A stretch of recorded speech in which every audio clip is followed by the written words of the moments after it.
gambling and watching sports and fighting. That would be sick, dude. All right, we're starting off this episode with no better sound than that. Freaking white monster to start off the episode. White nectar, right? Oh, you start seeing my pigment change. But what's up, guys? We are back with Boys Bet Ball, episode 16. Sorry we missed last week. I was just like so tired. I was bombed with corporate mic and everything that comes with it, and it's just a busy week last week. I know we wanted to recap like the Super Bowl and everything.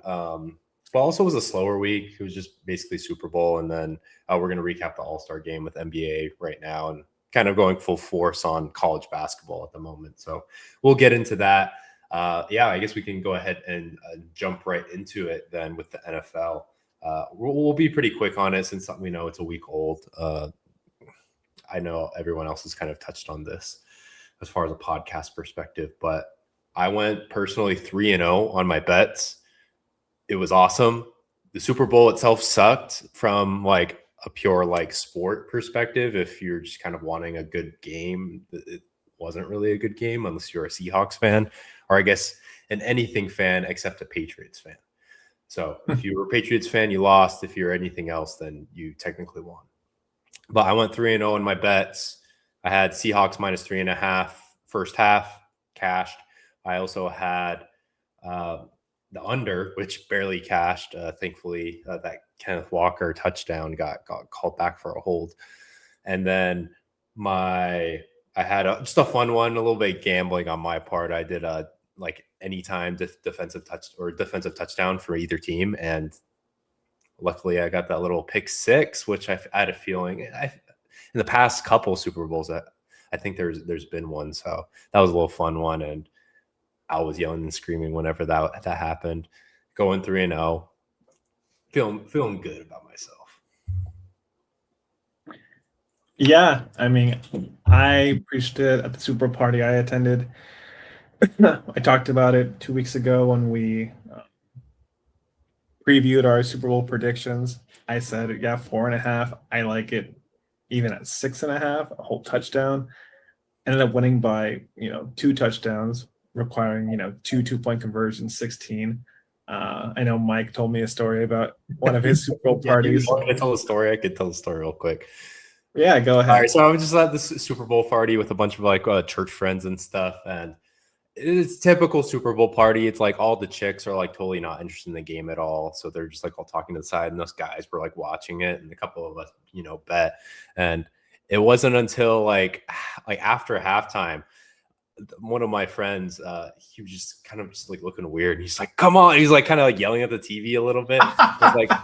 like what's going on, man? He's like, "Bro, I have the Seahawks minus 15.5."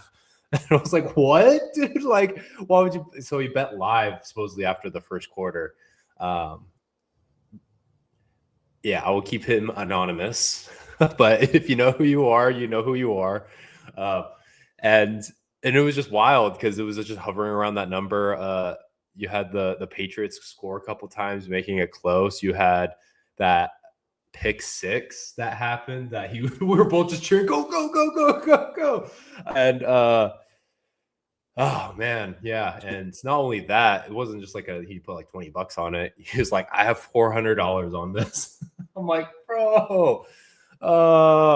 And he ended up cashing. I feel like I didn't tell that story. Like, did that story justice from when I told Spencer about it. But yeah, I was like, dude, why 400? I'm like, let me guess. That was all in your account. He's like, yeah, I literally emptied out the rest of my checking account for this $400 bet. And I'm like, well, you won this, so you better freaking like take all of it out and don't gamble anymore. And he's like, yeah. But that was, betting a little bit on the game. It's a Super Bowl, you got to make it. It's a Super Bowl. You got to make it super. You know what I'm saying? God, dude, that was wild. So literally everything that was happening, like he was just like, "Oh, let's go," and we're all rooting for him because no one wants to see him lose 400 bones. Yeah, so that was a cool story. Mike shared with me. But yeah, I mean, me and Mike were obviously really big on Matthew Stafford winning MVP. We didn't really touch on that, but the Thursday before the Super Bowl, he was named MVP and a very super close race. One first place vote was the difference, and crazy enough, the one other first place, or there's Josh Allen, I think, got 2 or 3 first place votes, but one other person got a first place vote. And you would think, oh, Trevor Lawrence or Christian McCaffrey. Nope. If Shout out my boy. man. Do-do-do-do-do. Shout out my boy Spencer May and his quarter QB1, Justin If Man Herbert. Absolutely wild. Once the crazy thing is the voter, I give props to the voter. The vote, like most people, if they would have made that vote, and you kind of see like the totality of all the different votes, and Justin Herbert got one first place vote, which was the determining factor of Drake May not winning the MVP. He was all like public about it, which, man, you gotta give him props, I guess. Yeah, I mean, his reasoning wasn't completely flawed. He just said, the Chargers had absolutely like no O-line, losing both tackles during the season, and I think some injuries even to some guards, had a makeshift line, and they still won 11 games, to my dismay, because I really just don't like the Chargers. But I mean, maybe like a second or third place vote, but a first, like, come on. So yeah, to that point, we're super big on Matthew Stafford. We feel like even with the advanced metrics favoring Drake May, you just eyeball test and especially strength of schedule. Matthew Stafford was by far the MVP, and it manifested itself in this game. Sam Darnold played the 2 top 10 MVP candidates back-to-back games. Matthew Stafford put up 30 points, 28 points in that game. And then on the Thursday night game, which ended up being a huge decider in the Seahawks winning the Super Bowl, giving them first place in the division and first place in the conference, he put up 45, 42 points. Yeah. So then we have Drake May. Yeah, his stats look really nice at the end of the game. 295 yards, 2 touchdowns, 2 interceptions, but kind of 2 garbage time touchdowns, and like over like 200 yards in the fourth quarter. So yeah, they had 0 points going into the fourth quarter. Yeah, and I think he had like 90, sub 100 yards passing up until the fourth quarter. So kind of garbage time, just seeing if we can get into the game. And yeah, people are talking about, especially like Bill Simmons, that he was injured, his shoulder. Will Campbell, their left tackle, they're saying that he's injured, but it's a Super Bowl. You come to play, and that corner blitz that Mike McDonald was calling, ever so strategically, they didn't have an answer for it. And Drake May was running for his life, and it was just a puntathon from them. So he got exposed, and hopefully in future, awards voting, they'll really consider strength of schedule, because I think Drake May benefited from it considerably, having one of the weakest schedules in the past 25 years. Yeah, weak schedule. I mean, I've said this a million times, like one of the easiest paths to the Super Bowl in a long time. I don't want to say necessarily ever, because I haven't been watching like the NFL for years and decades.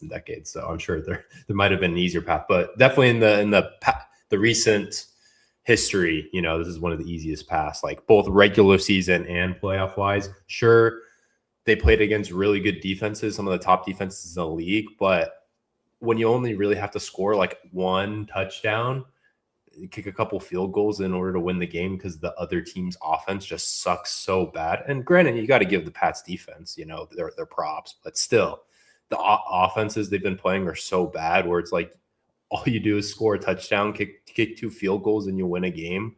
Like, and that's like every single game leading up to the Super Bowl. Like, yeah, it's an easy path. Yeah. So to my You would think I would have learned by now, but to my dismay, I didn't just play a simple game for the Super Bowl. I had a huge win with Matthew Stafford winning the MVP, so I took a lot of those winnings and just cashed them out.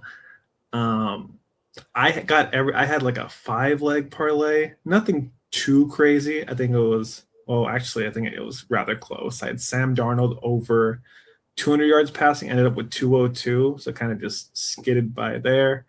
I had the Seahawks by 6.5. So alt line there.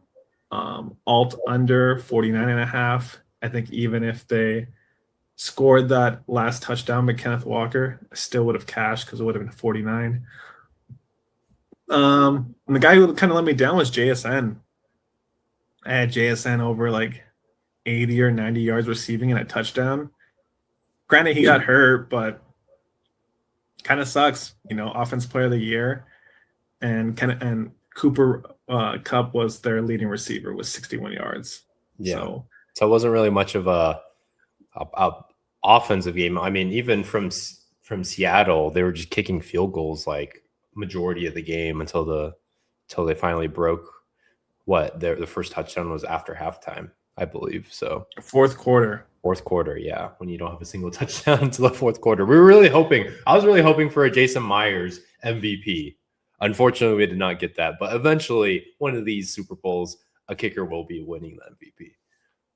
I mean, that was probably the year where it would have made sense, making 5 field goals. But yeah, I mean, to your point there, if Seattle could have finished their drives, and give props to New England for stopping them on third downs, this game could have been ugly. Could have easily hit the over that Mike was not hoping for, and they could have won by, I think, 21, 24 points.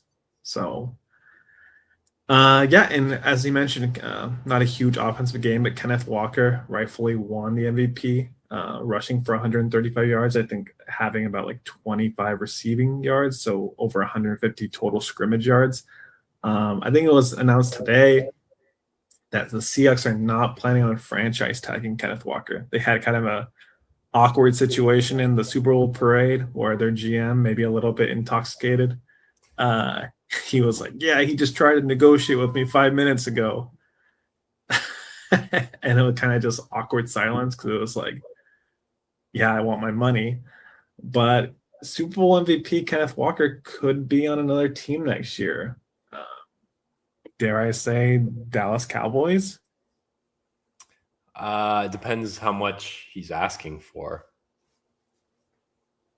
Yeah, I mean, I understand it from the Seattle standpoint. They lost Charbonnet. You could argue Charbonnet was the better running back, even though they did it by committee. But to lose Kenneth Walker, I'm hoping they're able to come to some, reconciliation. I would think sign so. him, because that 2 tandem is great, and the running back position, the value of it is super fluid. Recently, it's been going down, but I feel like with guys like Ashton Genty, Saquon Barkley, and Kenneth Walker, Christian McCaffrey, there's been an uptick in the perceived value that teams have on a running back, but it is a brutal position to play. So we'll have to be seen there. Yeah, I would love to see that duo go back at it again another year. It was a really good duo. I think it was probably top 5 duo in the NFL for sure. But yeah, I mean, I guess it's kind of towards a preview, but we're really not going to go over any more NFL until maybe the NFL draft or leading up to it. But typically there's about 5 to 7 teams each year, probably closer to 5, that are new playoff teams for next year. We didn't really prep for this, but Mike, who are maybe your picks for teams that didn't make the playoffs this year that you like making the playoffs next year? Yeah, I'm just looking at the teams this year. Yeah, so teams that did not make the playoffs. Obviously, I think Detroit will be back. I mean, I guess they're not really – they didn't make the playoffs this year, but they're not necessarily a new team when it comes to actually making the playoffs in general. But I think they'll be back. We'll probably do an episode, like Spencer said, closer towards the draft. We'll cover like drafts as well as I think most of the head coaches and coordinators are kind of settled at this point, so we can go over that in the future as well. But yeah, I think Detroit will be back. They have a new offensive coordinator who honestly isn't going to do much because Dan Campbell is going to be calling the plays from now on. But I think they have a good enough team. They'll be back. NFC, who else? I'm trying to pick up a dark horse right here. I think Atlanta could be really interesting, especially with that conference, the NFC South being so bad. Like, I wouldn't say Carolina and Tampa Bay. Tampa Bay was kind of horrible this year compared to prior years. Carolina was obviously a big surprise, that being definitely the weakest conference in the NFL, in my opinion, even though honestly the NFC East is pretty close. But I think Atlanta could make some moves. Obviously, with the news of what James Pierce like being arrested and stuff, that's not good news. He was a really good rookie for them, but just their defense, they kind of have to figure out their quarterback position a little bit, because I think Michael Penis will still be out after tearing his ACL again this past season or something like that. I can't remember exactly what his injury was, but they have some interesting pieces, and I think they can make some noise in the NFC. AFC wise, let's see here.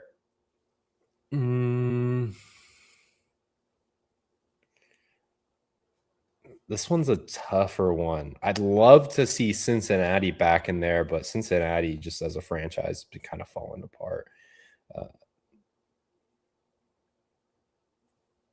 Indiana. So are you just are we just writing off the Kansas City Chiefs? Yeah, this next year, yeah, they're not gonna have Patrick Mahomes the whole rest of the season, unless they make some, which they probably will make some like signing for quarterback. Like, no way a lot of kids gonna be the starting quarterback for them. Like, he's horrible.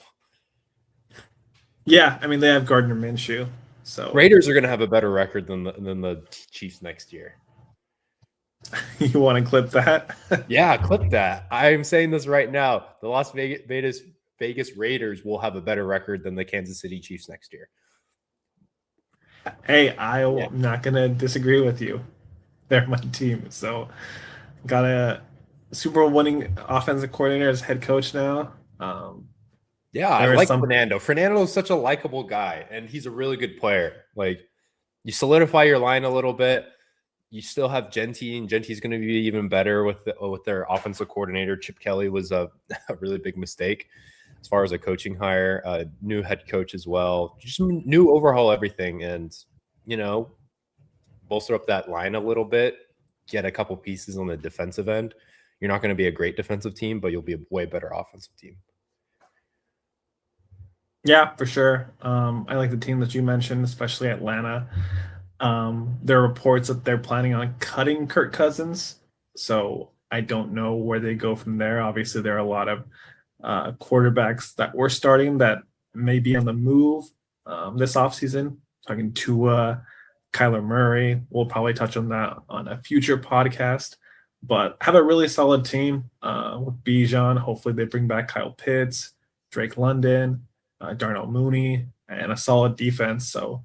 And they finished the season off winning. Sills has been a pretty solid comfort blanket for Kirk Cousins when he came in. So who'd you say? Sills. He's kind of like a slot receiver.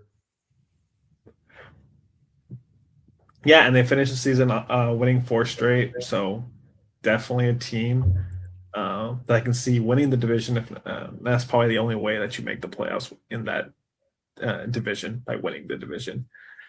You mentioned Detroit. I think that's one of the most fun divisions, and I know we both know our feelings about 9. I think they should move off on him, but if they can swing, a competent quarterback, they're kind of like Atlanta. probably even in a better situation where they have a lot of good players in their team, and left to be seen if they can figure out the quarterback position because their coach is awesome, Kevin O'Connell. Yeah, I agree. Let me just pick one team from the AFC. I mean, you talked Cincinnati. I like Lamar. I know we call him the running back, rightfully so.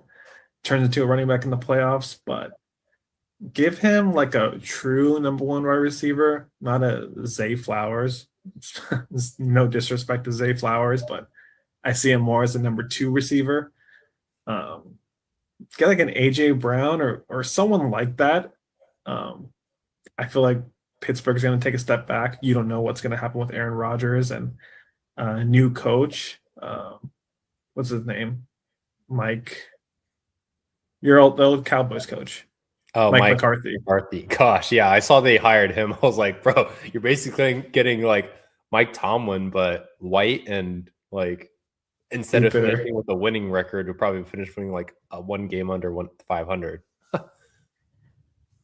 Yeah, so early picks on teams to make the playoffs. Even kind of just sprinkling Washington. Kind of just depends on Jaden McDaniels and if you can keep him upright. But yeah, we'll touch on the NFL. We'll kind of take a break for the NFL and touch on it more as the NFL draft gets a little bit closer and ABBA by Fernando starts playing in my house on repeat. You got to start playing Lil Uzi Vert. Fernando loves Lil Uzi. So yeah, I mean, you want to transition to college basketball? Yeah, we'll do college basketball. It'll be pretty quick, but yeah, terrible news for us BYU fans. Richie Saunders out for the year with the torn ACL. I believe he played like 128 games or something for the BYU Cougars. Like, raised a Cougars fan, like fulfilled his BYU dream, and unfortunately, his season comes to an end against a Colorado team. In like the first 45 seconds of the game, where BYU desperately needed him and they barely won by 4 in overtime against a terrible Colorado team. So Spencer and I have been discussing, and I'm like, like looking at their upcoming schedule, they have 3 really tough games left, being next game at Arizona, and then the next game after that they play Iowa State, and then they come back home and they play Texas Tech towards the end of the season with a couple of games in between there. So definitely, like, the script is kind of written for them. They're probably going to lose those 3 games and win the other games and finish the season with 12 losses or so. Be like a 6 or 7 seed in the tournament. Probably win their first round. Even first round, I'm a little bit skeptical depending on what team they play, just because BYU's issue is that the team is all just AJ DeMent and Rob Wright. Rob Wright had to score a career high after having a career high at his old school Baylor with 30. He finished with 39 against Colorado. So you're going to need AJ and Rob to literally score like 40 points a game each, just because the role players – they're role players and they don't score very much. And if they're not directly getting fed wide open threes or dunks, like, they can't really do too much one-on-one or playing off the bounce from any of these guys. And their bench is super thin already. I think we've already lost 3 or 4 guys this season to injuries. So super thin, not much hope. Lucky to win the first round, definitely probably a second round exit. So it's very unfortunate. Yeah, I mean, Mike's been the college basketball guy. Been trying to watch a couple more games, especially because sports are a little sparse this time of the year. But yeah, I mean, a lot of high hopes for BYU going into the season. Not entirely, or don't want to write them off completely, put them in the NIT, or we both think that they should be able to take care of business in the first round, unless they pull a super good. I think they're projecting us to be a 6 seed, an 11 seed matchup. But I think I saw a post that said BYU has had some of the worst injury luck, have lost like 5 or 6, rotational players either beginning of season or during the season, with the most recent one being Richie. Um, we also kind of played that Houston Iowa State game. I really liked Houston last night. Got them live at like plus 200 and was looking good the second half until the wheels kind of fell off. My buddy played it. Doesn't exactly play unit sizes, bet responsibly. He texts me, he's like, holy frick. 17-4 run to end the game. And Yeah, yeah, Houston. Houston was up 10 minutes with like 6 minutes left in the game. Or they're up 10 points with like 6 minutes left in the game or so. Yeah, just really, really tough beat. But Houston's definitely, a title contender. Also the Duke game before that. Granted, they were just playing Syracuse, but I played it at halftime, just trying to, warned Spencer. Spencer really texted me. He's like, hey, plus 26.5. And I'm like, I don't like it. Like if it was at Syracuse instead of at Duke in Cameron Indoor, like I would like it a lot more.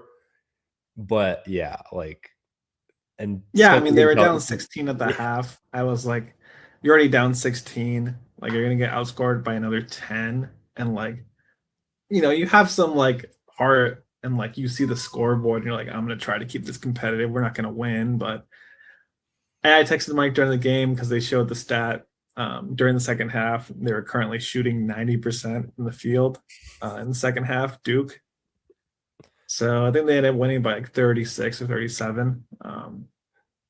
So yeah, we'll keep trying. But so far not doing the hottest in college basketball. that's okay. He's gonna learn. I've been doing pretty great for college basketball. At one point, I was like, what's my record right now? College basketball right now for me, I'm 74-59. So I don't know what percentage that is, but you got to know your strengths and weaknesses. Yeah. Like for me, shout out to your guy, your boy, whatever his name is, but tennis is my game. And been cleaning up on tennis last night. Got Coco Gauff after she dropped serve in the first set. Got her about even odds, and she ended up winning in straight sets. So yeah, I'm just doing the math right here. Yeah, I'm hitting like 55%? Is that accurate? 74 plus 50. Yeah, 55%. And a lot of the bets, the kind of my betting strategy recently has been just taking a little about alt lines so I get plus money. And I'm hitting well above 50% on those. So it's working pretty well for me right now. But along with, I also bet that game. And I initially told Spencer, I'm like, I kind of like Houston in this one. Houston at plus money. They've been playing really well. But then I kind of dove deeper into it a little bit. And Iowa State's been playing super well as well. And the fact that kind of swayed me, I ended up playing Iowa State minus 2.5. And granted, I will say, like, it was kind of lucky, like what happened, how the end of the game, and they were able to cover it. Basically, it took a missed free throw by Iowa State, them getting the rebound again and getting fouled, and their Jefferson hitting a free throw and then missing the free throw, and then Houston tries to chuck the ball up there because they had like 1.9 seconds left and the game was over. Iowa State won by 3, so I won by the hook. But the thing that really tilted me from initially doing Houston, because Houston, I believe, is the better team. Like on a neutral court, Houston would be favored probably by like 4.5 points, in my honest opinion. But since it wasn't on a neutral court, it was in Des Moines at Hilton Coliseum. They call it Hilton Magic there, Hilton Madness, whatever the saying is. And the fact that they both teams, Iowa State and Houston, played on Saturday, and they only had one day of rest, and they played again Monday night.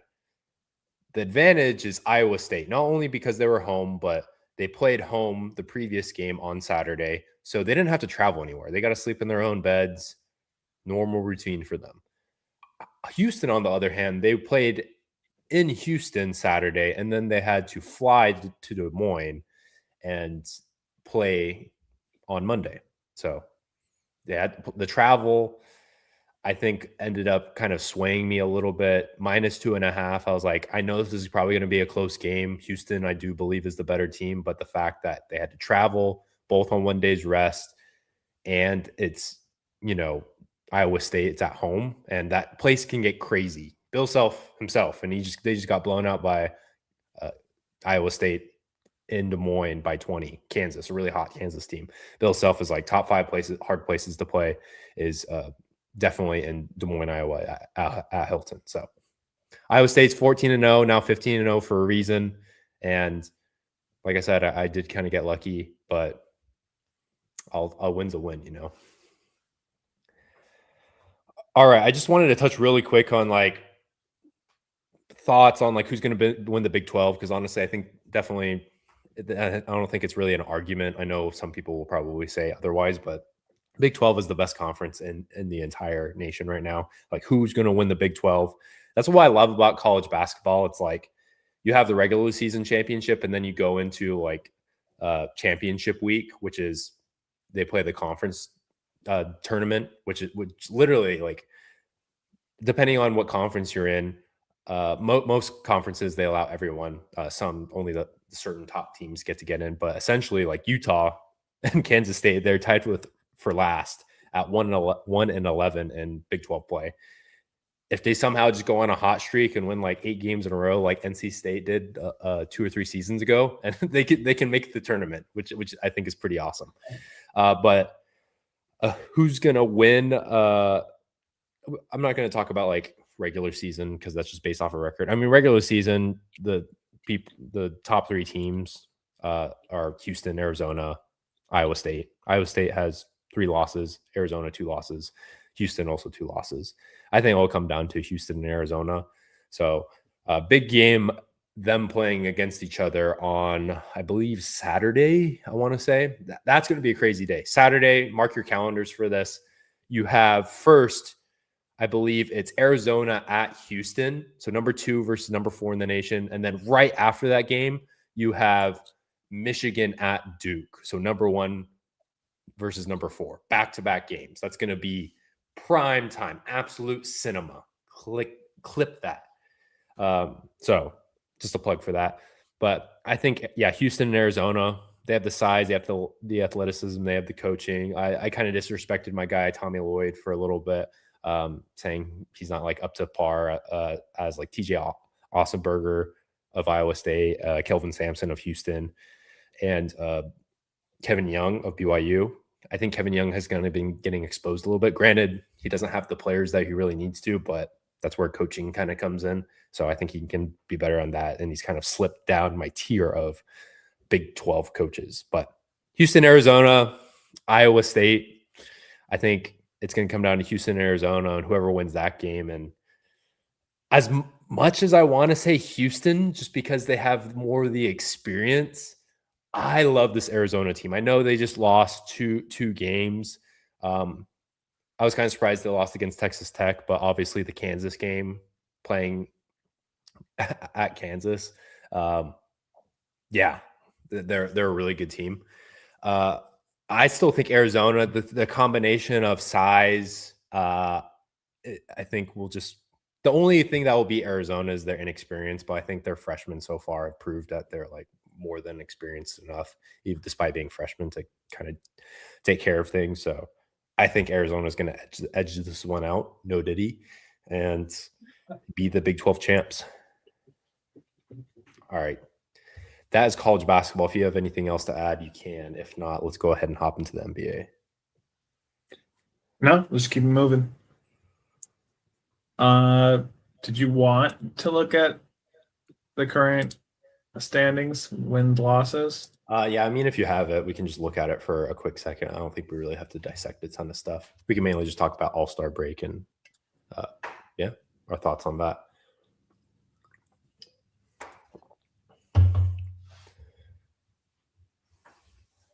Okay, I'm sharing it. Yeah, so I think there's about 32 games left in the season. It's kind of bounced around. I think I had a bigger lead at one point, or maybe this was around the biggest lead.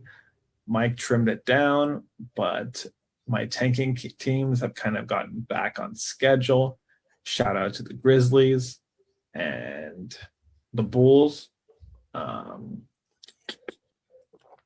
really know what to say about the Hawks. They're kind of floating around 500. We talked about how they're in the annual play-in invitational game with the Heat and the Bulls.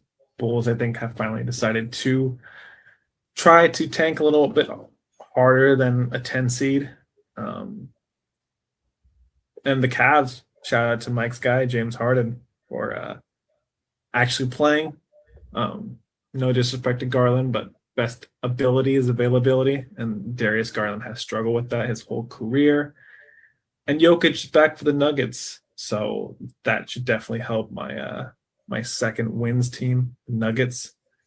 I don't know if you have any thoughts on some of your teams. Not a ton. I mean, Mavericks are kind of killing me, but it is what it is. Like having that 19 right there, yeah, it hurts to see that. Yeah, I mean, go ahead. Yeah, your 2 through 4 losses. I scratched my head on the Trailblazers. Yeah, I mean, you can go back to that was the first episode. I picked them second overall in the losses. Granted, of those 2, 3, 4 seeds, they do have the most losses, but Suns definitely nobody was expecting. Raptors, weak Eastern Conference. Weren't expecting them to be this good, but the Kings was a great pool. Absolute dumpster fire. They're so bad, and the thing is, they're not even trying to be bad. That's how. Like, I genuinely think they should get the number 1 pick because they're like genuinely a bad team, and they're not trying to tank. Yeah. So left to be seen. I'm sitting pretty. Just want to give you guys an update on that. And as Mike mentioned, this last weekend was the All-Star game, and kind of clunky. I think me and Mike were watching a college basketball game. Was that right? Whoops. College basketball game. And you texted me like Damian Lillard. Oh yeah, it was a BYU game. Yeah, it was like in the afternoon. It was like 2 p.m. like Central Time or something like that. Maybe 3 p.m. No, yeah, 2 p.m. Pacific time. And yeah, the All-Star game Saturday was over by like 5 o'clock in the evening on Saturday. Which the reasoning for that, I guess, was the Olympics on NBC. I guess the Olympics have more clout than the All-Star game that no one really cares about. I didn't really watch Saturday, especially because I didn't know it was starting that early. I put on the dunk contest for a second, and then I just turned it off. I think it's finally time to put a pin in it and just give up on the dunk contest because my guy, Jackson Hayes, did a warm-up dunk as his first dunk. Just dunked it from the dotted line in the key. Didn't even like cock it back or anything like that. Just dunked it. And yeah, I really couldn't name any other guy in the All-Star game by name. Jace Richardson, which is apparently Jason Richardson's son, but yeah, if you're not going to get rid of it, put it as the first event, just so when people are trickling in, they don't have to watch it anymore. I'm curious. I think they'll definitely make edits to it. I wonder if they'll do it like this idea literally just popped in my head right now. Kind of how they've been changing the All-Star game. They even changed the 3-point contest a little bit, but they really haven't changed the dunk contest at all. I'm kind of wondering because I kind of liked how they did the All-Star game, and we'll get into that how they like split it up in the teams, and one was like a OG like squad of like older All-Stars versus like the young buck All-Stars, almost doing like a team young versus team old for like the dunk contest, and it instead of it being like strictly individual, it'll be like team based. Yeah, I mean, maybe you don't remember, but I think they tried to do a team one. I think when Damian Lillard did the dunk contest way back when, where like they would just, I don't know if they were warming up, but I swear like they had like 2 minutes to do just a bunch of different dunks. I don't, it's just like the star athletes don't even want to play. Somebody said like VJ Edgecombe turned down the dunk contest, and you would think like the dunk contest, VJ Edgecombe being a rookie, and he'd probably win, that it would just do so much for him off the court, promote sponsorships, just getting his name out there. But he was just like, "Nah, I'm good."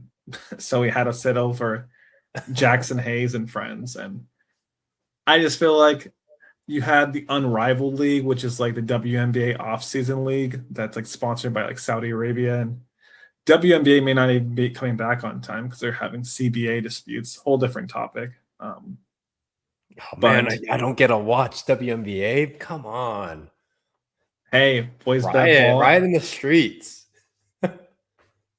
Hey, it's a pretty, I don't want to say unregulated market, but it's not a priced in market. And I made some money betting on WNBA. Well, they're So different cycles, right? what was that?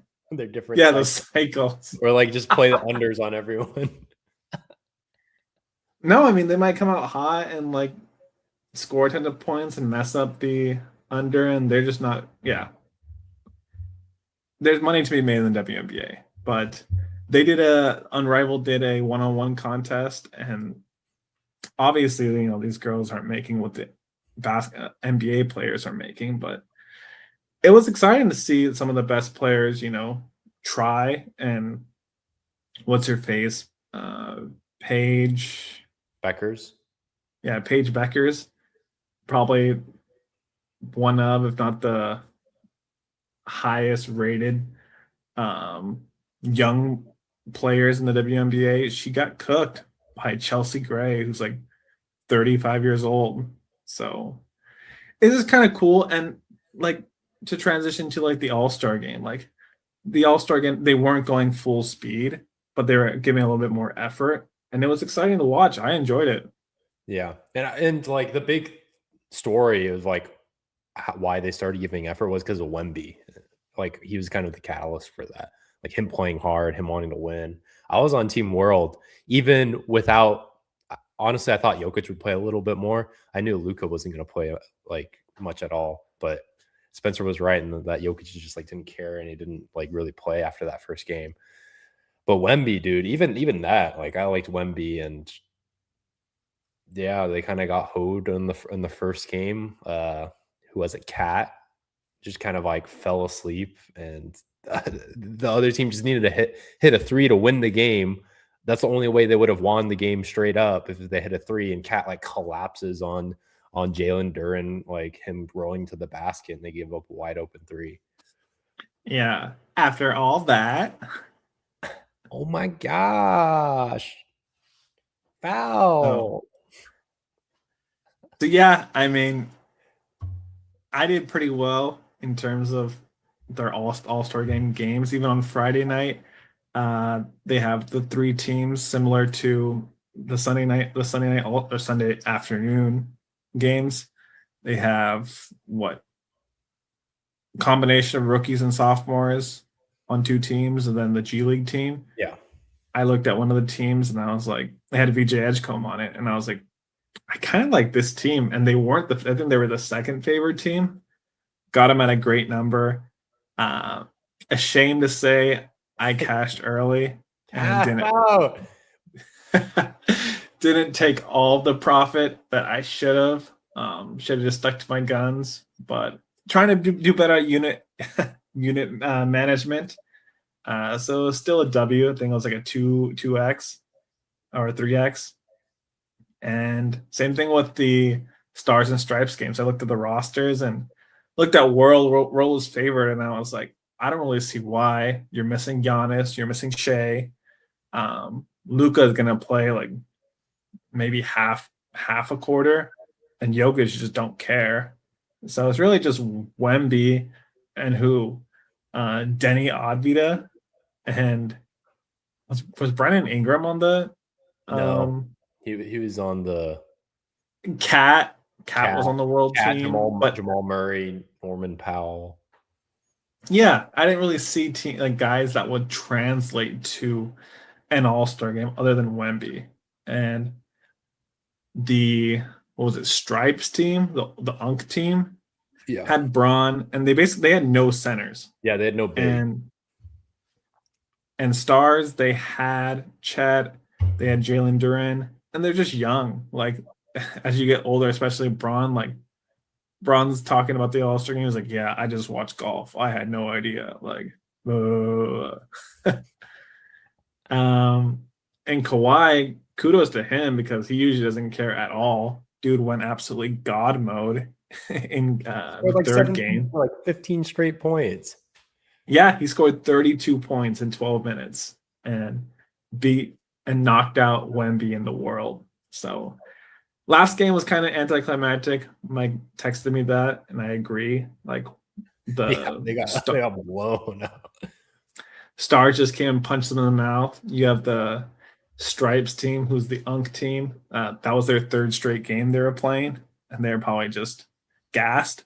But yeah, I consider it, a major improvement left to be seen if this will be the continued level of effort in future All-Star games. But good job, Adam Silver. You haven't completely ruined the NBA. Yeah. Yeah. I think it was a good improvement. It'll be interesting to see they do the same thing, maybe tweak a couple things. But yeah, I think the product ended up being pretty good. Even with the Rising Stars challenge, I enjoyed that as well. Yeah, I guess I'm trying to think. Yeah. Because I will say, like, the Unk team did get super tired. So I don't know if the round robin, I don't know if they'll like continue doing that. Maybe do like, I guess it's all stars. So it's like, maybe you do like, I don't know if you can have 4 all-star teams unless you just make them smaller or something. Because like 4 all-star teams and each team has like, that'd be too many, right? Yeah, so I guess there were 4 teams for the rookie sophomores then, right? Yeah. Because they also had the G League involved. Yeah, I mean, Yeah, because that mean like 28 all-stars if each team had like 7 players. yeah, I mean, I think the All-Star game is like it's capped at like 12 currently. They've talked about expanding it. 12 each So team. that could fix it. Yeah, left to be seen. I just feel like it was cool to see like they didn't do they tried to do their best at having like youngs versus olds. Didn't completely do it because I think Devin Booker was on the young team and he's like approaching 30. Yeah. But yeah, I like the format and excited to see if they, show that level of effort next year. Yeah, because that would, I'd say the only flaw is like, yeah, like that, like if they do a round robin style, it's like, yeah, one team's kind of gonna get screwed a little bit and have to play, like, especially if they make it to the championship round, they might have to play 3 games in a row. Which if you only have like, 6 players on your team that are playing, or 7 players on your team that are playing, like you play essentially playing like 3 quarters in a row. Yeah, I guess the fix would be instead of winner stays on, loser stays on. Because if the loser stayed on, then and then they lose. You have your do or die game, your second game. Yeah. And if you lose that, then you're done. If not, you get a rest and you can potentially get in by the third game that one of the teams losing. Yeah. So minor details, but yeah, overall big improvement. At least Sunday night and Friday. Saturday night, I'd watch 0 Saturday night, so I have no idea. yeah. Cool. I don't know. Is there anything else you wanted to talk about?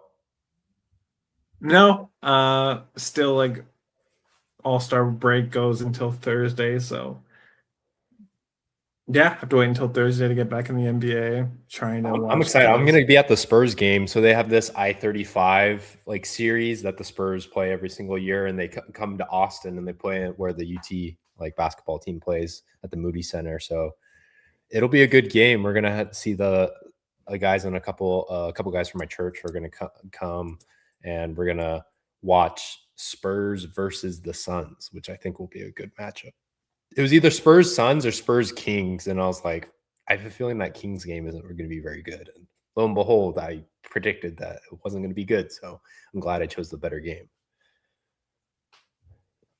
For sure. But yeah, before you know it, March Madness will be here. And oh yeah, NBA. we'll do a show. We'll have a special guest on for March Madness.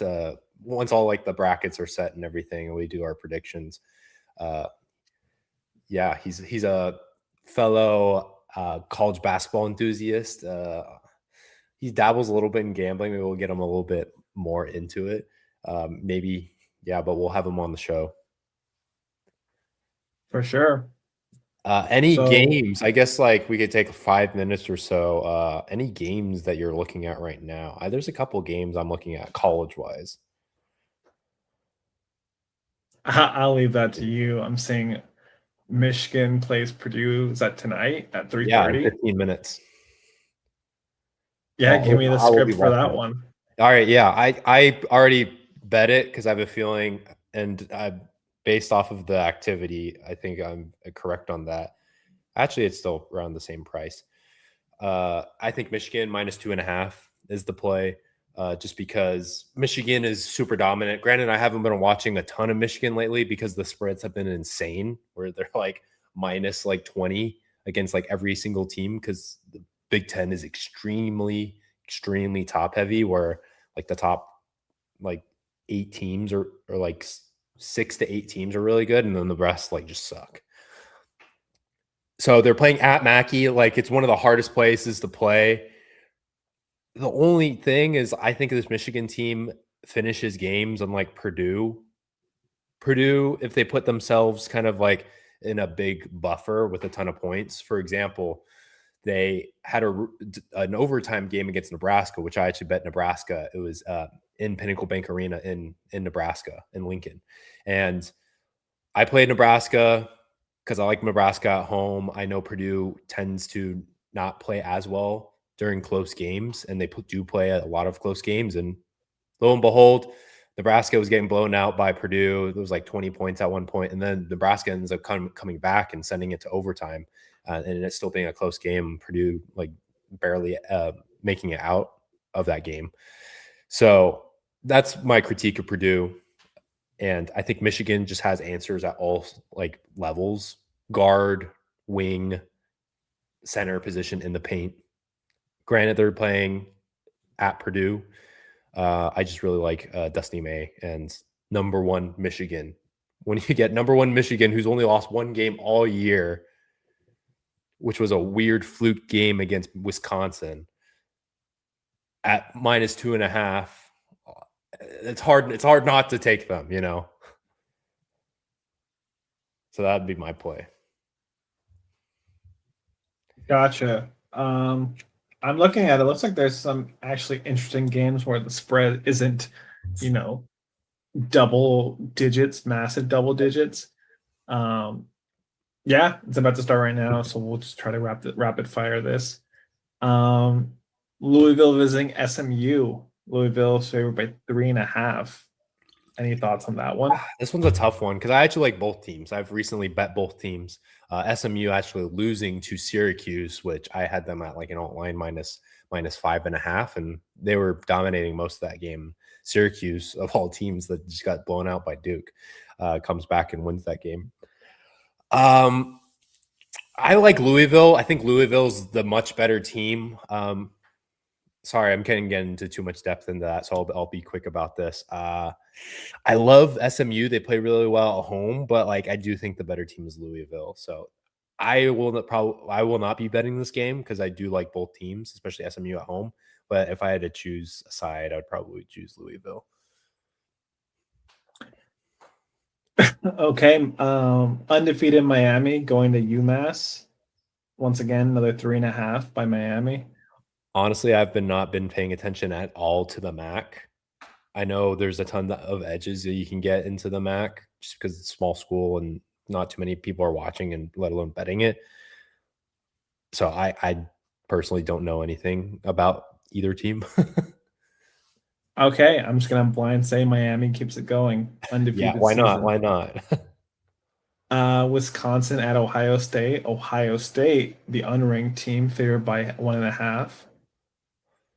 Yeah, I would go with Ohio State on this one. I know Wisconsin has had some good wins. Wisconsin's they're on the uptrend right now, but they are a pretty inconsistent team. Ohio State's a solid team as well, playing really well in the Big Ten. They have home court advantage, so I'd like to go with Ohio State on this one. Okay, just giving Wisconsin just cause I like the number 24 next to their name. And I guess the last game, number 9 Nebraska at Iowa. It's kind of the same deal. Iowa favored by 1.5. This one I'm really weird. It's a weird line, so I'm gonna have to do some digging like throughout this. I don't know if there's like an injury that I don't know about with Nebraska. Iowa's good, but like Nebraska has proven themselves throughout this year, so I would be playing Nebraska um, as long as there isn't some like big unknown injury that Nebraska is dealing with. But yeah, it's weird to see Nebraska not even. I think at this line, if everything is normal, Nebraska would be laying like 2.5 or something. Cool. All right. Well, those are the games for today. I don't know if you had any other games. And a low-key underrated game, I will say, is TCU at UCF. Both teams are one of those teams that you forget about in the Big 12 because you have the super good teams in the Big 12. But TCU and UCF are both really good. This game is pretty much at a pick 'em. Bounce House, UCF. I really like TCU, so I low-key want to go with TCU on this one. But you can't count out those UCF nights. Gotcha. Okay. Well, those aren't top 25 teams, so I'm not seeing them on ESPN. Got to do is filter out Division One. Gotcha. All right. Well, I guess we'll see you guys next week. Thanks for tuning in. Catch y'all later.